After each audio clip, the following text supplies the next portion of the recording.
Wasanii wa Bongo Flava wamekuwa na hii tabia ambayo umekuwa hujaifahamu kwa muda mrefu sana. Wamekuwa na hii issue ambayo imezidi kuchukua nafasi kwenye game.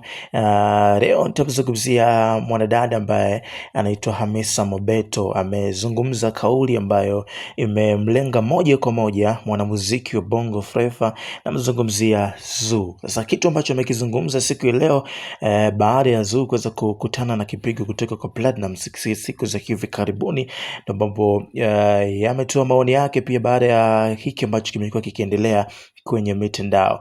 Mtazamo wako ni upi? Pia dondosha komenti yako juu ya hichi ambacho tutakwenda kukizungumza hapa ndani, lakini make sure kwamba hapo chini kuna neno subscribe liguse, ili tuweze kuondoka na kuweza kujiunga kwenye familia hii kubwa ya kiburudani kutoka Bongo. Sasa baada ya issue ya Zuchu pamoja na Diamond Platnumz kuenea kwenye mitandao na kuwa moja kati ya story ambayo imeenda viral sana siku hizi mbili, imeibua mjadala mzito na kuwafanya baadhi ya mastaa kubwa kwa upande wa females, na mzungumzia Hamisa ambaye of course ana historia kubwa sana kwenye maisha ya Diamond Platnumz. So kitu ambacho amekizungumza na alichokiongea kimewashangaza watu wengi sana. Wengi walitegemea pengine angekuwa upande wa mwanadada, lakini amekuwa upande wa Diamond Platnumz na kuweza kukalia sana, kuweza kusema maneno mazito kwa upande wake, huku akimsema kwamba amekuwa kwa muda mrefu lakini hamna chochote ambacho amekifanya mpaka sasa.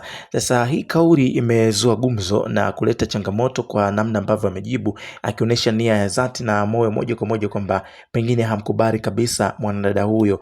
Sasa reaction ya bibie kupitia mtandao wake wa Instagram, amemjibu na kumwambia kwamba time yake imeshaweza kupita, kwa hiyo awaachie wapo ambao wapo kwenye muda huu ambao wapo sasa, kwa sababu hata akizungumza mambo kama hayo haisaidii kabisa na vile anamheshimu, kwa hiyo angetuliza tu. So alichokizungumza Hamisa, anadai kwamba Zuu amekuwa ni kama king'ang'a au mtu ambaye anang'ang'ania sehemu ambayo pengine yeye hazingatiwi kabisa. So ukiangalia kwenye hiyo picha unaweza kuona Diamond yuko zake South Africa akiwa na mtoto wake ambaye anaitwa Tifa, wakiendelea kuenjoy na kupeana stories hapa na pale, lakini mtafaruko na mabishano yamekuwa mengi sana kwenye mitandao ya kijamii, ambapo imekuwa kimtaja mwanadada Zuu kwa namna moja au nyingine. Sasa hii ni story ambayo nimekusogezea kwa siku hii leo, na nimekuwa nikikupatia since juzi kuhusiana na mtafaruko ambao umezidi kuendelea kwenye mitandao ya kijamii.